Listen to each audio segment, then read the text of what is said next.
This man was capturing bear cubs photo, unaware he was in big trouble. The light in Glacier National Park that morning was the kind of gold you could feel in your chest.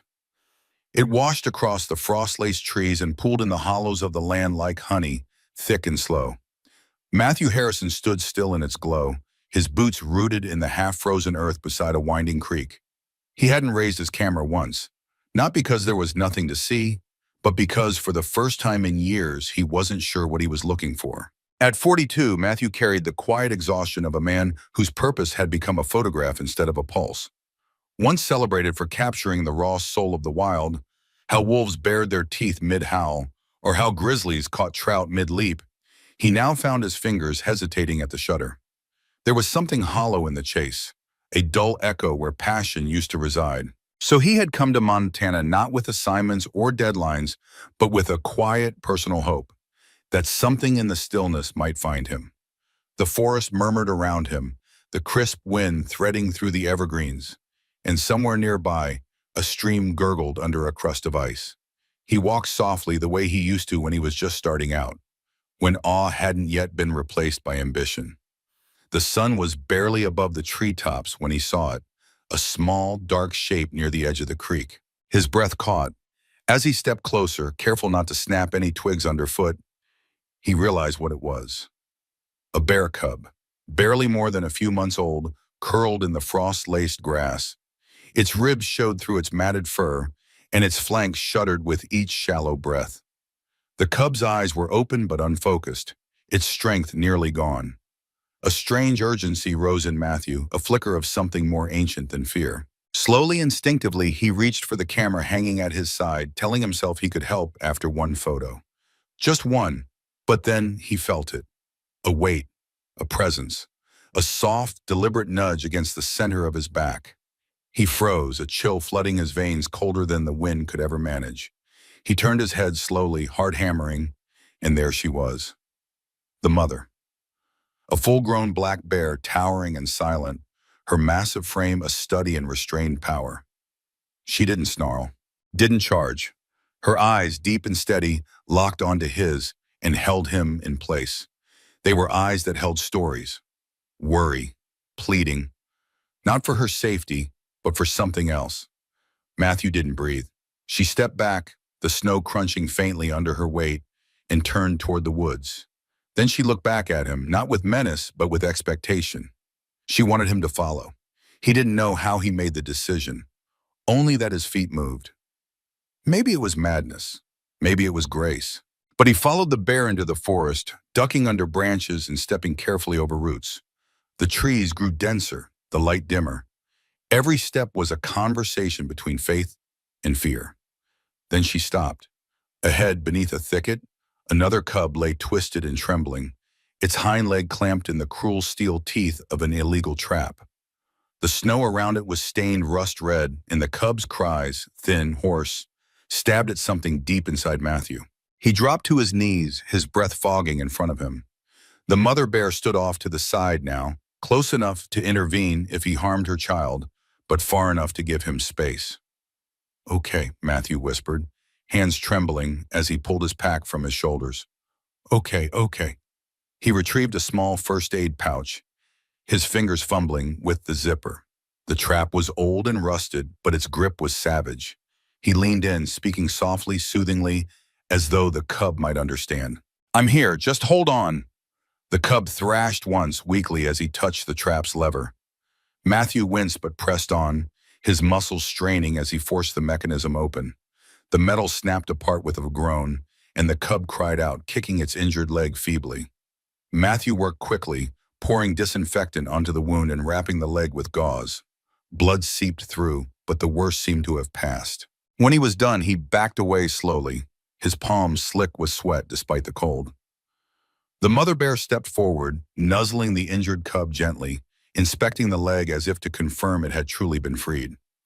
Then, impossibly, she looked at Matthew again.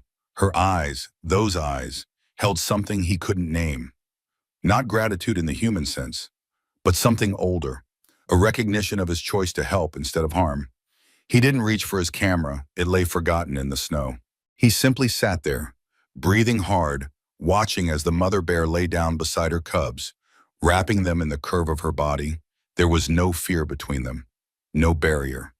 That night, Matthew returned to his cabin, the fire crackling in the hearth, but the warmth on his skin didn't reach the thoughts spinning inside him.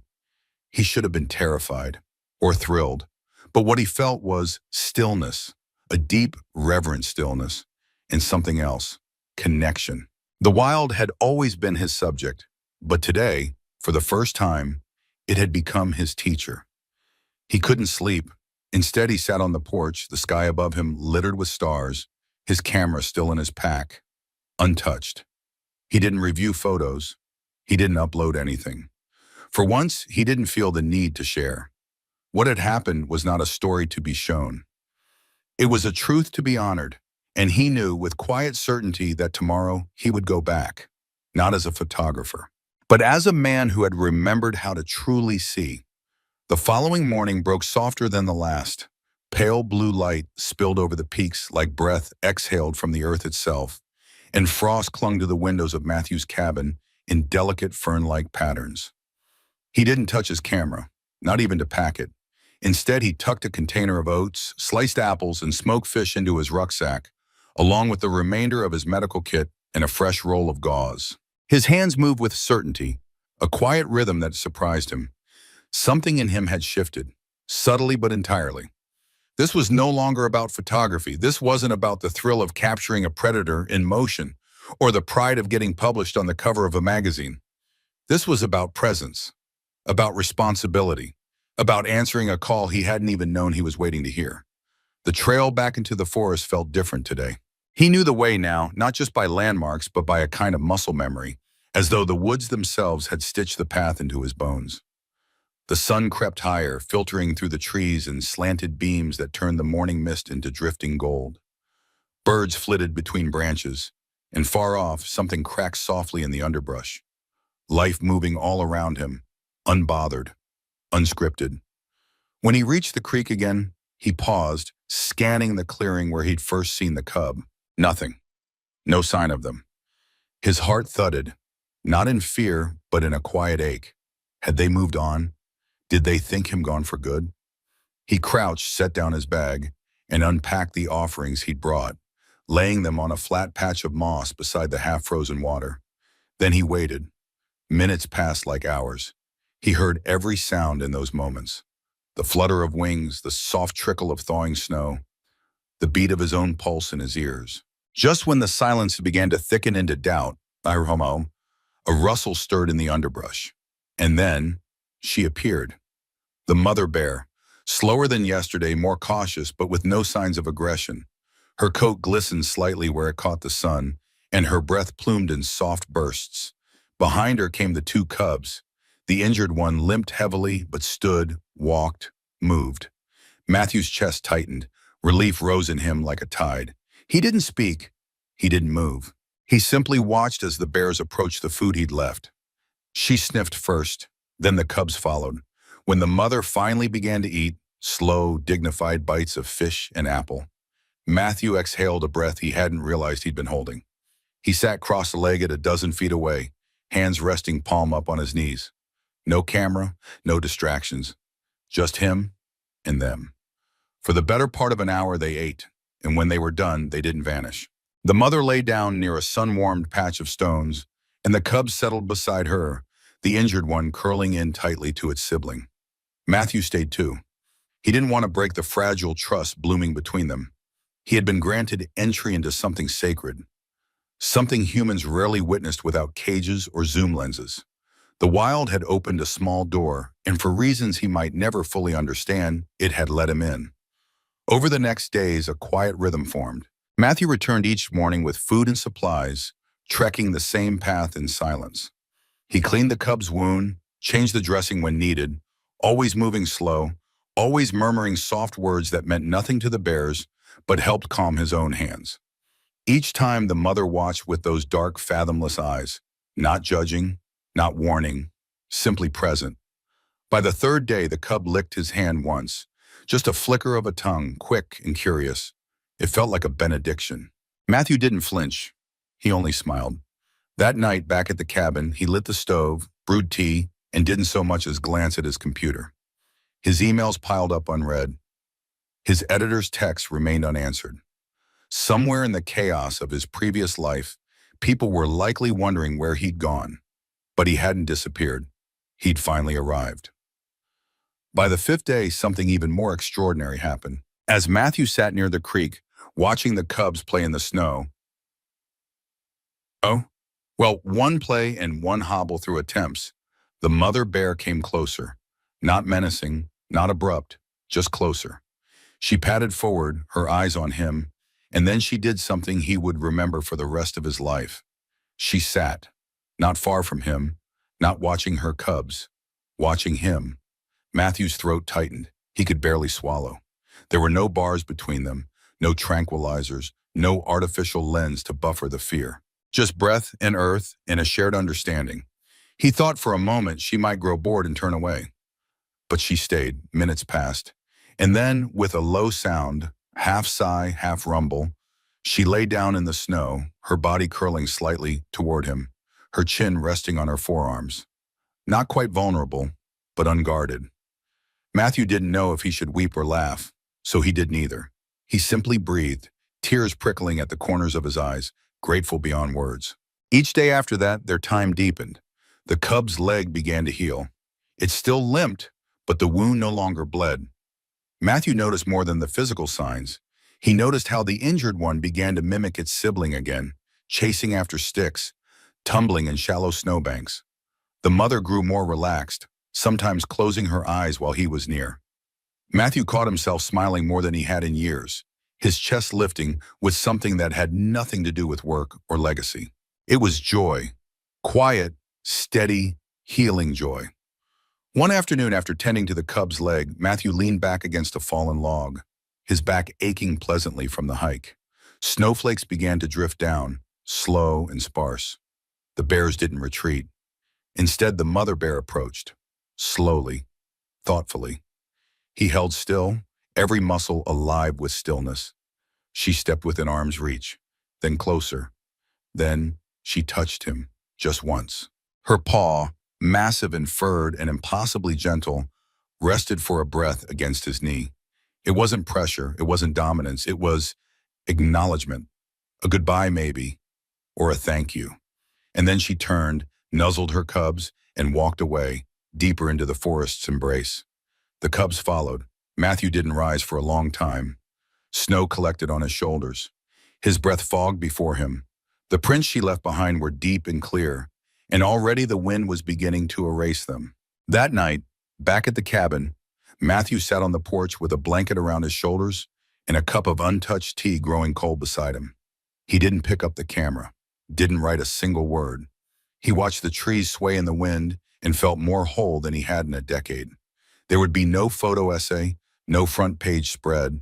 Some moments weren't meant for sharing. Some moments lived only in the silence between two hearts, one human, one wild. And Matthew knew those were the moments that saved us. The wind carried the scent of pine and thawed earth as the days stretched quietly into a rhythm that felt almost sacred. Each morning, Matthew walked the same narrow trail into the forest, boots pressing into softening snow, breath fogging before him in slow, thoughtful puffs. Spring was whispering its arrival in the subtlest ways, the way icicles loosened their grip from branches, the way water trickled more freely beneath the frozen creek, the way sunlight lingered just a little longer on the backs of the trees. He hadn't expected the days to blend the way they had, each one folding into the next without urgency, only quiet repetition. It had been 2 weeks now since the first meeting. The injured cub no longer whimpered when it walked. Its limp remained, yes, but it was no longer pitiful. It was proud, a mark of survival. Its steps grew bolder, its play more vigorous. And the mother bear had changed too, though not in any way he could measure with a camera.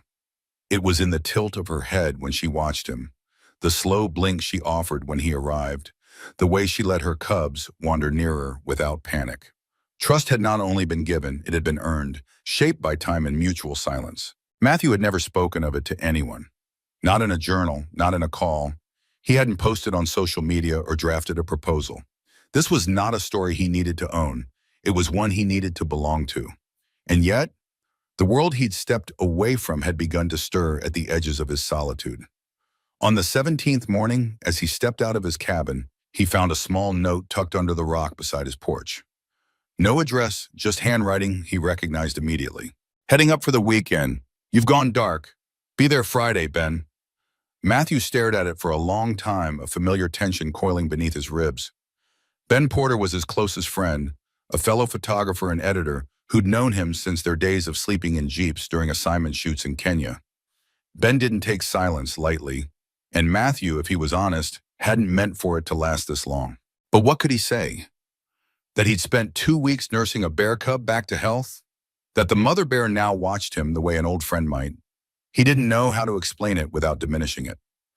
Still, when Friday came, he left the path untouched. Instead of visiting the clearing, he stayed close to the cabin, chopping firewood and cleaning the kitchen with a kind of restless energy he hadn't felt in weeks. By late afternoon, he heard the hum of tires on gravel. Ben arrived in a rust-dusted truck, stepped out with his usual backpack slung over one shoulder and a camera around his neck. "You look like you've been living in a monastery," Ben said, raising an eyebrow. "Did you join a commune out here or what?" Matthew smiled faintly, brushing snow from his sleeves. "Something like that." Ben eyed him for a long moment. "You haven't returned a single message, not even to say you're alive. I thought maybe you'd gone off the grid for good." Matthew shrugged, not out of indifference, but because the words didn't come easy. "I needed quiet," he said, "and I found something I wasn't looking for." That night they sat by the fire, steam rising from 2 mugs of strong coffee. Ben, always one to fill silences, eventually leaned forward. "So," he said, "what have you really been doing out here?" Matthew hesitated, then he began. Slowly, quietly. He told Ben everything, from the first sight of the cub near the water to the touch of the mother's paw on his knee. Ben listened without interrupting, his brows furrowed, his hands wrapped around the mug. When the story finished, silence held the room for a long while. Then Ben let out a slow breath. "You didn't get any of it on camera, did you?" Matthew shook his head. "No," he said, "it didn't feel right. It's not that kind of story." Ben nodded. "No, I get it." A pause. "But you realize, right, that what you're describing, this is rare, unbelievably rare.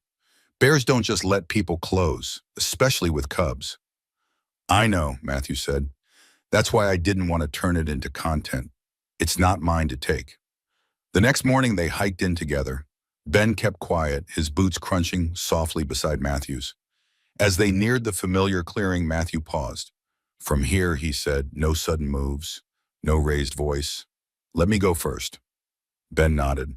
The sun was low, casting long beams across the forest floor as Matthew stepped into the space where trust had been earned. He placed down the usual offerings, fruit, oats, dried salmon, and waited. And then, from the thicket beyond the clearing, the shadows stirred. First, the cubs emerged, bounding clumsily over snowdrifts. The injured one still lagged slightly behind, but it no longer stumbled. Its ears perked, eyes bright. Then came the mother.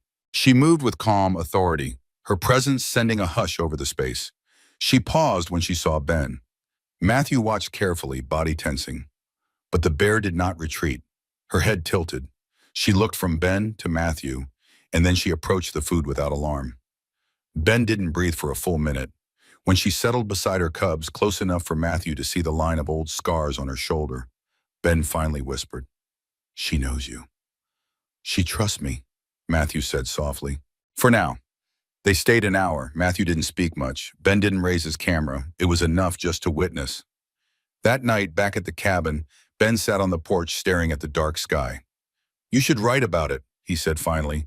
"Not for them, not for the magazines, for you." Matthew didn't answer. His gaze drifted out toward the dark silhouette of trees. "I'm thinking about it," he said at last. Ben left 2 days later, and when Matthew returned to the clearing the next morning, something had changed. The bears didn't appear, not immediately. He waited, heart sinking with each passing minute. Had they sensed the shift?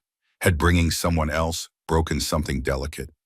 But just as he stood to leave, the mother bear appeared alone. She stepped into the clearing, looked at the spot where the food always sat, then looked directly at him. Slowly she walked toward him, not with purpose, but with presence. She paused within feet of him, her breath visible in the cool air. Matthew didn't move. Then, with a low sound like a sigh, she sat. The cubs did not come that day. It was just the two of them.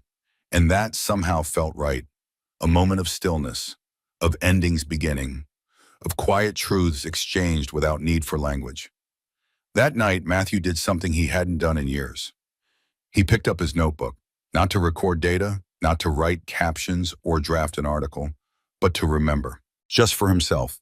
He wrote about the sound of the cubs wrestling in the snow, the way the mother bear blinked slowly when she accepted his presence, the weight of a paw resting briefly on his leg. He wrote until the fire died to embers. Then he closed the notebook, placed it beside the untouched camera, and sat quietly in the dark, letting the forest speak to him the way it always had when he finally chose to listen. The last morning in Glacier crept in without ceremony, quiet as breath, pale as memory. Matthew stood at the edge of the trees, the sun still hidden behind the high ridges that rimmed the sky in jagged blues and purples. The cold bit through the flannel at his sleeves, but he didn't move. He was waiting, not for a photo, not for a story, but for something he wasn't ready to name. It had been over 3 weeks since the mother bear first nudged his back, and in that time the man he had been before, restless, acclaimed, weary beneath the praise, had unraveled quietly under the hush of pine needles and snowfall. Each day had been a slow, unfolding lesson in humility, in patience, in presence. But this morning felt different. There was a finality in the stillness, like a book nearing its final page. He knew before he saw them. The space between trees held a silence that carried weight, and then, there they were. The mother bear emerged first, walking with that familiar grace that never rushed but never hesitated. Behind her the cubs followed, both of them. The injured one now bore a confident swagger, its limp barely noticeable, a scar where once there had been a bleeding wound. Matthew felt something tighten in his throat. He'd brought no food today, no medicine, just himself. It felt right. The bears paused at the edge of the clearing. The mother bear looked at him. Not the long, cautious stare she'd offered in the beginning, but a softer, knowing gaze, like the brief glance exchanged between two travelers at the end of a shared road. He lowered himself slowly onto the snow-dusted earth, crossing his legs and placing his hands palm up on his knees. The wind stirred gently through the branches above, and somewhere in the distance, the creek murmured like a lullaby. The mother bear stepped forward alone. She closed the distance between them with slow, deliberate steps. Matthew didn't move, not even when she was close enough for him to see the flecks of frost clinging to her whiskers, or the faint flecks of gray in the fur around her eyes. Then, without sound, and she sat, not in submission, not in dominance, but in simple, perfect presence. A long moment passed. The cubs began to wrestle behind her, their play a flurry of tumbling limbs and clumsy paws. And then it happened. She reached forward and placed one heavy paw gently on Matthew's knee. No pressure, no claws, just warmth, just weight. A gesture that wasn't mimicry or mistake. It was intentional. It was goodbye. Matthew closed his eyes, heart aching in a way that was both full and fragile. He wanted to speak, to say thank you, to say he would remember, but he knew that words were too small for this.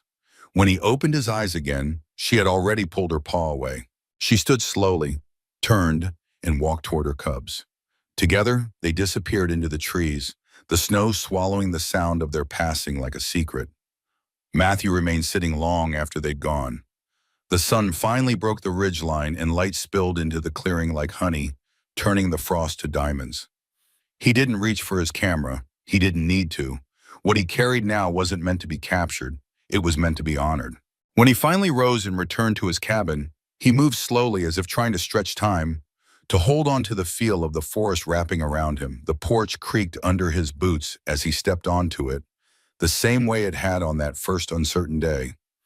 Inside, the fire had long gone out, and the air was still, almost reverent. He set down his pack, but didn't unpack.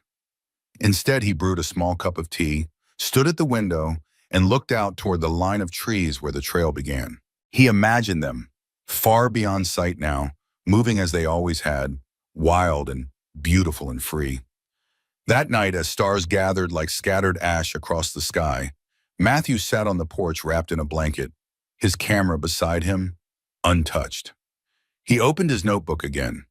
He wrote not as a photographer or a documentarian, but as a man who had witnessed something rare and sacred and true. He wrote of the silence between heartbeats, of the warmth in a bear's eyes, of the way time softened when shared with something wild. When he finished, he closed the book and looked up at the stars.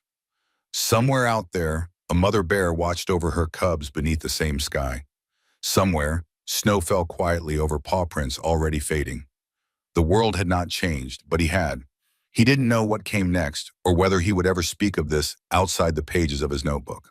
But he knew one thing with a clarity that settled deep into his bones. The most powerful stories are not always shared, but carried, held close, whispered only to the trees and the stars and the fire, honored, not claimed. And as the night deepened around him, as the mountains stood tall and the wild breathed soft in the distance, Matthew Harrison sat beneath the quiet constellations and smiled, not for the world, not for the lens, but for the moment, for the journey, for the silence that had taught him how to listen, and for the paw print still pressed faintly into the fabric of his soul. Zoo Bear refused water. Then the vet looked in her mouth and froze. I've worked at the Philadelphia Zoo long enough to know when an animal is off. Sometimes it's subtle, a paw lifted too long, eyes that track just a beat slower. But with Cece, it was different from the beginning. She was brought in 3 days ago, a black bear around 4 or 5 years old, found alone near the edge of a burned forest in northern Pennsylvania. The forest hadn't been caught by lightning or accident. No, it was arson. The rangers who discovered her said she was the only living thing left moving through that blackened ash. No mother, no cubs, no trail, just Cece walking in silence. I was the first to coax her into the recovery enclosure. My name's Benny, vet tech, 10 years in. Most animals, even the wild ones, show some kind of reaction when you get close. Fear, confusion, aggression. But Cece just watched. Not hostile, not panicked. Just watchful, like she was waiting to see who I was before deciding anything else. She didn't pace, didn't whimper, didn't vocalize. Her coat was patchy in places, and she moved like every muscle ached. But the strangest thing? She wouldn't drink. Not a drop. I tried everything: filtered water, shallow pans, cubes of ice, even honey-sweetened broth. But nothing made her move. She'd flinch at the sound of the faucet turning on and retreat when the bowl came close. I'd seen dehydration in rescues before, but this wasn't thirst. This was fear. Dr. Marley, our senior vet, came by after I flagged her down. She's not one to get rattled easily, seen enough tranquilizer darts and necropsies to stay steady. But after a quick exam, she crouched low, gently running her gloved hand along Cece's jaw. "There's something here," she murmured. Cece didn't resist, but when Marley eased her mouth open, she stopped cold. "Get imaging," she said. Her voice was soft, but tight in the way you get when something isn't right. An hour later, we had Cece sedated under the X-ray unit. I held her head still while Marley adjusted the machine. Her breathing was shallow but steady. There was something deeply unsettling about touching her, like holding a secret that didn't want to be known. When the images came through, I saw it before she even said anything. "That's not a dental issue," Marley said. She pointed to a small oval shape nestled in the upper palate. "That's metal. Not shrapnel either. It's smooth, deliberate. That was placed." She zoomed in, no serial number, no damage around the area. Just a perfect little invader tucked where it shouldn't be. "A tracker?" I asked. "Maybe," she said, "or something worse." We scheduled the extraction for the next morning. I volunteered to stay the night, watching Cece's quiet shape rise and fall on her bedding. She didn't move much, just lay there listening. And for the first time in years, I found myself afraid of what we were about to uncover. The surgery was smooth.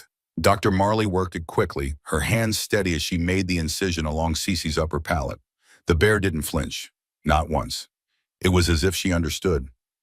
The object came out easily enough, a strange small disc the size of a fingernail. When Dr. Marley set it down on a tray, it hummed faintly. I didn't know what to think. It wasn't like any implant I'd ever seen. Not a pet tracker, not a medical device. Just a smooth gray disc, unlabeled with no identifying marks. The hum was unsettling, like it had a pulse of its own. Cece's breathing had quickened during the procedure, but once it was over, her eyes softened. She was still groggy, but something had changed. Dr. Marley carefully locked the chip in a small cabinet, her expression tight with uncertainty. "We'll send it off for analysis tomorrow," she said, but her voice lacked conviction. When Cece woke up fully, I offered her water again. This time she drank. Tentative at first, just a few laps, but then more. It was as though she had been starved of something she hadn't known she needed. Afterwards, she nuzzled my hand with her nose, so gently I almost didn't feel it. A soft lick, then another. I couldn't help but smile, even though I knew it wasn't normal. She wasn't supposed to be this gentle. She was a wild animal, but here she was, acting more like a dog than a bear. Over the next few days, she gained weight. Her coat began to shine again, and her eyes held a peaceful depth I hadn't seen before. She didn't bark or roar, just watched quietly, as though taking in everything and processing it all in her own time. Visitors started coming by just to see her, drawn to her stillness. She remained silent, but there was an unspoken connection. The only time she reacted sharply was when water ran. Whether from a hose or a sink, she would flinch and turn away, her gaze fixed on the sound. Something had shifted in her, but whatever it wasn't fully gone. There were still too many unanswered questions. It wasn't the first time a stranger had come to the zoo, but it was the first time a visitor made my stomach twist in ways I couldn't explain. I was cleaning the back area when I saw him. Early 40s, dark jacket, and boots too clean for someone claiming to be a rancher. He stepped through the door like he belonged, even though I hadn't seen him before. "I'm looking for the bear," he said, his voice calm but unsettling. There was something almost rehearsed in the way he spoke, like he already knew what he wanted. "You mean Cece?" I asked, keeping my tone neutral, though my skin crawled. "Who are you?" He smiled thinly. "I'm the one who found her. Took her in, helped her get here." He paused, his eyes lingering on her, but he didn't seem to see her for what she was, just a specimen. "She's been through a lot." I stood up straighter. Something about his words made the hairs on the back of my neck stand up. How did he know? How could he know the details of her rescue? Details I hadn't shared with anyone. His face was familiar, but not in a way that made me comfortable. His eyes kept flicking to Cece, and I could tell something in him was calculating. He wasn't just here for a visit. When he noticed I wasn't answering, he pushed further. "She was part of a project," he said, as though the words were just another fact he was dropping. "A trial. They needed her. She's not just a bear, she's more than that." Cece reacted before I could. She had been laying quietly in her space, watching me as I wiped down the counters. But as soon as he said those words, her body stiffened. Her eyes, usually calm and filled with a strange softness, widened with fear. She backed into a corner, her breath coming shallow and fast, her body trembling. The man's gaze never left her. "I didn't think you'd know," he murmured, half to himself, but his eyes were locked onto Cece, as if testing something, waiting for me to reveal what I knew. "I don't know what you're talking about," I said, my voice firm, even though my hands were shaking. Something about his demeanor felt off, like he was probing for weaknesses, waiting for me to admit I had found something out. His words were too pointed, too calculated. "I just need to take a look at her," he continued, his tone turning almost casual. "It'll only take a minute." I stepped between him and Cece, blocking his view of her. "No one sees her without approval," I said sharply. "You need to leave." His smile faded, his eyes narrowed for a moment, like he was weighing my resistance. "You don't know what she's capable of," he said, his voice low and dangerous. Then he turned without another word and walked out, his boots making a soft, unsettling noise on the floor. As he left, I couldn't help but notice something strange. His boots were stained with red clay, the kind of clay that could only come from the area around the forest fire. When the door shut behind him, Cece let out a low, terrified growl. I rushed to her, but she was already shaking, her body trembling violently. She wouldn't look at me, only at the door, her eyes wide and fearful, as though she expected him to return. She didn't calm down for hours. Even after Dr. Marley came in to check on her, Cece couldn't settle. The fear lingered, and for the first time since I'd met her, I saw her truly afraid. Marley and I spent the rest of the day in installing extra locks around Cece's enclosure, ensuring no one could gain access without our approval. She wouldn't be seeing many visitors anymore, at least not without one of us there. And as I stood beside Cece that night, her shaking slowly subsiding but still palpable in the air between us, I couldn't shake the feeling that this bear, this creature I had been told was just a victim of circumstance, wasn't just a bear at all.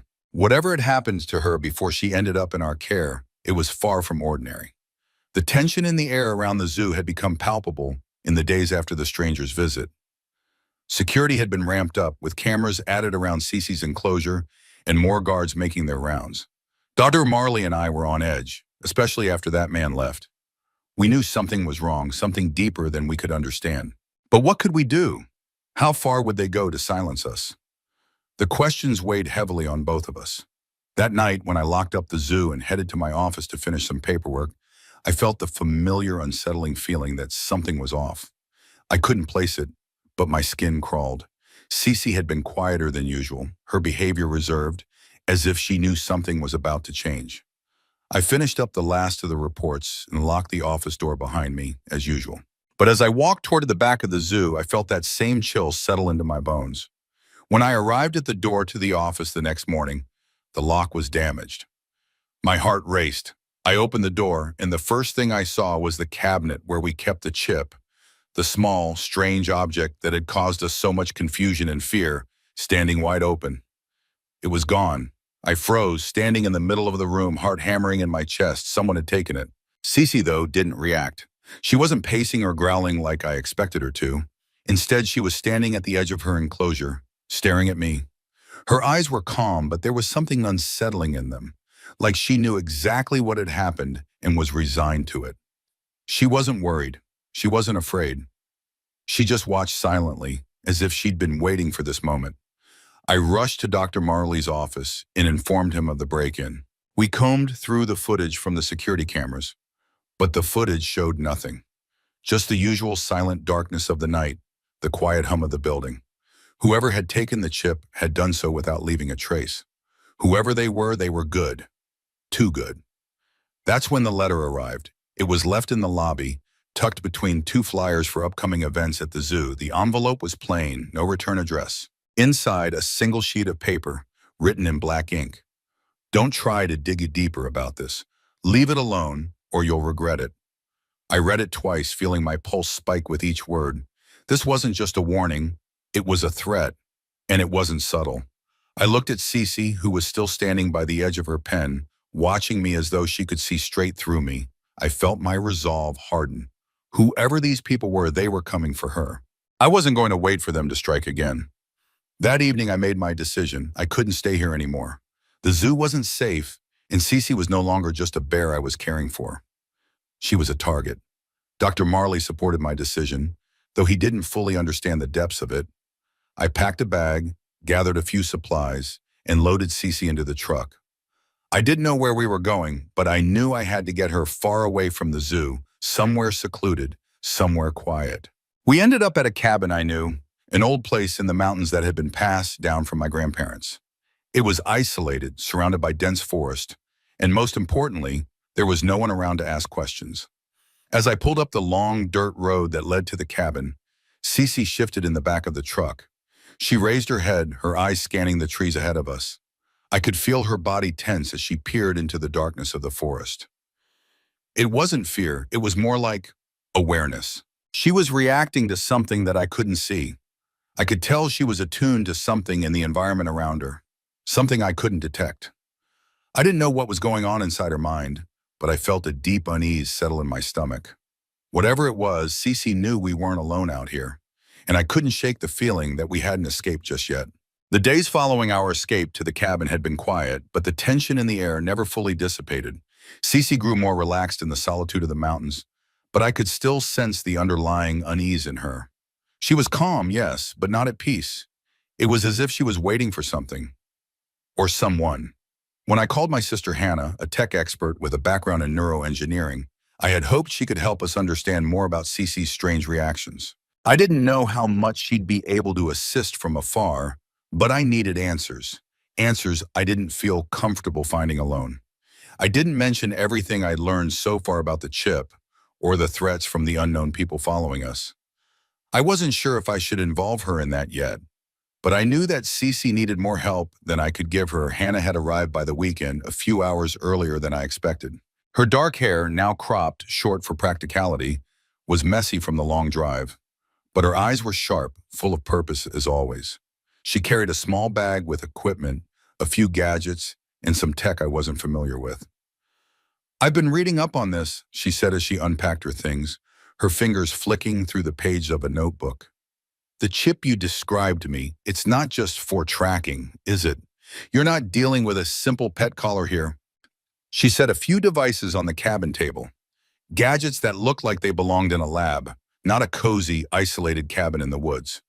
Whoever put that thing in her wasn't interested in knowing where she is. They were interested in controlling her. My stomach twisted at her words. "Control?" I echoed, trying to wrap my mind around it. Hannah nodded, her eyes focused on the small, odd-shaped collar she was examining. "That's behavioral modification technology. They were trying to override her instincts, manipulate her emotions. Fear, aggression, memory, everything that makes Cece who she is, they wanted to change it." A cold chill crept down my spine as I glanced at Cece, who was lying near the wood stove. She looked peaceful, her fur glowing in the low light, but something was missing from her. A spark I had seen when I first met her, something wild, untamed that had been taken from her. Hannah didn't wait for my response before she started setting up a small device, a dampening collar she'd designed herself. "This will block any residual signals from the chip. It won't erase the chip, but it should dampen its effects, at least for now." I watched closely as she attached the collar around Cece's neck. My heart pounded, unsure of what would happen. I'd seen her react to so much already, the slightest trigger, the smallest sound, and she would be on edge. What if this didn't work? What if it made things worse? Cece looked at us with those intense brown eyes, then settled her head on her paws as if she understood something was about to change. The second the collar clicked into place, I held my breath. Within minutes, Cece's body visibly relaxed. Her muscles, which had been coiled tight with tension, loosened and her breathing deepened. It was as if a weight had been lifted from her. The restless energy that had always surrounded her dissipated, and she finally slept soundly for the first time since we arrived here. Hannah watched her closely, her brow furrowed as she scanned a handheld device. "It's working," she said quietly. "It's blocking whatever was keeping her on edge." I sighed in relief. It wasn't a complete fix, but it was a start. Cece, once again, seemed like the bear she was meant to be, calm, at peace with herself. But as I sat next to her, I couldn't shake the thought that the damage done to her was still there, lurking just beneath the surface. "They tried to tame her," Hannah continued, her voice grim. "Control her, but that wasn't their only goal. They wanted to suppress her, make her more obedient, less reactive, and it looks like they failed." She paused, her eyes meeting mine. "But they're still watching, Benny. Whoever did this to her, whoever's still out there, they won't stop." I nodded, knowing she was right. Whatever it was we were running from, it wasn't over. And now it was Cece's fight too. The night had fallen quietly, the wind rustling the leaves outside the cabin. But there was something in the air that told me it wouldn't last. Cece stood by the window, her ears twitching, her eyes sharp. She was alert, restless, like she could feel the storm coming. It wasn't long before I heard it, a faint hum, like a distant plane. I stepped toward the window and froze. A small drone hovered just above the tree line, its black body silhouetted against the dim stars. It didn't belong to anyone I knew. It was scouting, searching for us. I grabbed Cece's collar and whispered, "Get down," as the drone circled back. My heart pounded, my thoughts racing. We had to move now. But before I could reach for my phone to contact Durant's people, the door burst open. Two armed men stormed inside, their guns raised. Cece reacted instantly. She sprang forward, faster than I could blink. The first man went down before he even had time to react. Cece's teeth sinking into his arm, pulling him off balance. The second man hesitated just a moment too long, and Cece took him down too, her claws swiping and knocking him to the ground with ease. I watched in shock, my body frozen as Cece stood between me and the attackers. She wasn't just protecting me, She was outsmarting them. I could see it in her movements, tactical, deliberate. She knew what she was doing. Before the last man could recover, a gas canister was thrown through the broken door. The air filled with a thick haze, and I stumbled, disoriented. Cece, however, seemed unaffected, her eyes still fixed on the downed men. The gas worked quickly, and the attackers collapsed. As we made our escape, I couldn't shake the chill running down my spine. Cece wasn't just intelligent, she was tactical. And for the first time, I realized something terrifying. She hadn't just been tortured. She'd been trained to fight. The dim light flickered as we sat around the table. Cece nestled by my side, her breathing calm but still alert. Dr. Michael Durant, a former insider of the project, had been our lifeline, though I wasn't sure we were any closer to answers than when we'd started. He had just revealed something that twisted my gut. "You're not the first to seek answers," Durant said, his voice low as if he were worried someone might overhear. Project Honey was much larger than you think. Cece, or whatever she was called before, she wasn't just a stray. She was a part of something monstrous. See, Cece's eyes flickered up at the mention of her past. For the first time, she seemed more than just observant. She seemed aware of the conversation in a way that made the hairs on my neck stand up. Durant leaned back, his gaze distant. She was one of the bears kept in a so-called bear farm. They didn't just use them for bile extraction. Some of them were kept as trophies, pets for the wealthy, forced to entertain. I'm afraid Cece was probably meant for that, kept docile for the rich men who wanted a pet they could control. My stomach churned as the words sank in. I had always known something was wrong, but this was worse than I could have imagined. They had taken her autonomy, her will, and twisted it. The implant in her mouth wasn't just for tracking. It was for control, to ensure she'd never fight back, never bite the hand that fed her, literally. Cece was different, Durant continued, his voice trembling slightly with the weight of what he was saying. She resisted. She was the only one who was able to override the conditioning. They wanted to ensure she wouldn't dare attack her new owner. But she fought. She remembered something. I looked at Cece, who was now resting her head on her paws, her eyes following every movement. I hadn't realized it before, but the way she'd protected me, the way she'd reacted to danger, it made sense now. She had the will to resist, to protect herself and those around her. "Dr. Marley," Durant said, turning his focus to her, "you have the trial logs, the full data set on Cece. You should release it. People need to know what they've done, what they're still doing." Marley and I exchanged a look, the weight of the decision pressing down on us. Durant's plea hung in the air, but something gnawed at me. We weren't just fighting for Cece anymore. We were fighting against a system that had created her. Something dark, something that wouldn't let her go without a fight. "We'll do it," I said finally, my voice firm despite the storm brewing inside me. "We can't let them erase her story." Cece let out a low, almost imperceptible growl. It wasn't fear or aggression, it was determination. She was with us. The moment I released the Honey files, everything changed. The world erupted. News outlets picked up the story faster than I could have imagined. The files, the test logs, the photos, they were everywhere. People were outraged. The public demanded accountability. Whistleblowers who had stayed silent for so long finally stepped forward. It was the beginning of something bigger than I had ever anticipated.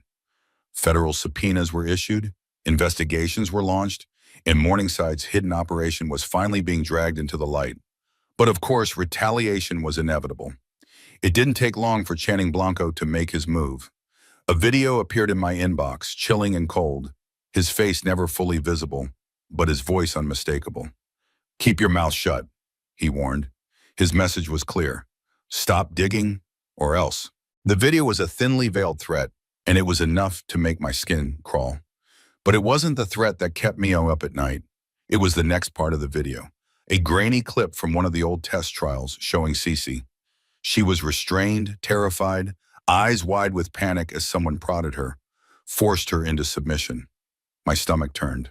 I had seen her grow from that fearful animal into something strong, but seeing her like that, vulnerable, trapped, was a reminder of everything she had been through, everything they had tried to do to break her. That night, it all came to a head. We were at the cabin when the attack happened. Two figures emerged from the trees, moving silently. They thought they could take us quietly, without notice. But Cece was different now. Her instincts kicked in. She saw them before I did. In the blink of an eye, she was gone, disappearing into the night. The sound of struggle echoed through the woods. I couldn't see, couldn't move, but I knew what was happening. Cece was neutralizing them, her movements swift and calculated. By the time I reached the forest edge, the attackers were down. Two bodies lay motionless in the dirt, incapacitated, not a single sound of their own making. Cece stood there, her body tense but proud. Her eyes locked with mine, and I saw something I hadn't seen before. Trust. And in that moment, I knew we weren't just surviving anymore. We were fighting back. It was time for one last push. Marley, Jack, and I had been planning this for days, carefully, methodically. The hub, their central operation, where the last remaining honey data was locked away, was a fortress. But we had the advantage. We knew their weaknesses, and we knew how they thought. We had one shot at this, and we couldn't afford failure. Under the cover of night, we made our move. The site was tucked away in an industrial area far from prying eyes. Jack led the way, guiding us through shadows with ease, while Marley handled the technical side, cracking through firewalls with a few keystrokes. We weren't here to make noise. We were here to retrieve everything before they could erase it. Each step we took brought us closer to the server room where the truth was stored. Data on Cece and the Honey Project. The cold, sterile environment inside the room mirrored the secrecy they had worked so hard to keep. We moved swiftly, downloading all the files we could, securing the evidence that would finally expose them. The process was smooth, too smooth. We couldn't let our guard down. Once the data was in our hands, we were ready to leave. But just as we turned to go, Marley's phone buzzed. He looked at the screen, then at me, his face hardening. The Philadelphia Zoo's nursing room was the next target. We didn't have time to lose. "We need to move now," I said, heart racing. With the data secured, we rushed out, knowing the battle was far from over. The clock was ticking. We were already too late. We had no time to waste. The moment we learned the zoo was the next target, I felt a jolt of fear pierce through me. Not for myself, not for Marley or Jack, but for Cece. They were coming for her, and I couldn't let that happen. Not after everything she'd been through. I arrived at the zoo in a blur, my heart hammering in my chest. The air was thick with tension as I approached Cece's enclosure. She was there, as calm as ever, but something in her eyes told me she knew. She sensed the danger, just like she'd always done. I opened the gate gently, moving toward her with a mix of urgency and care. Cece didn't hesitate. She followed me without a word, her large frame moving gracefully beside me, her tail swishing slowly. There was no time for goodbyes, no time for second thoughts. I led her to my truck, heart in my throat as I loaded her up. She sat in the back, silent as ever, and we sped off into the night.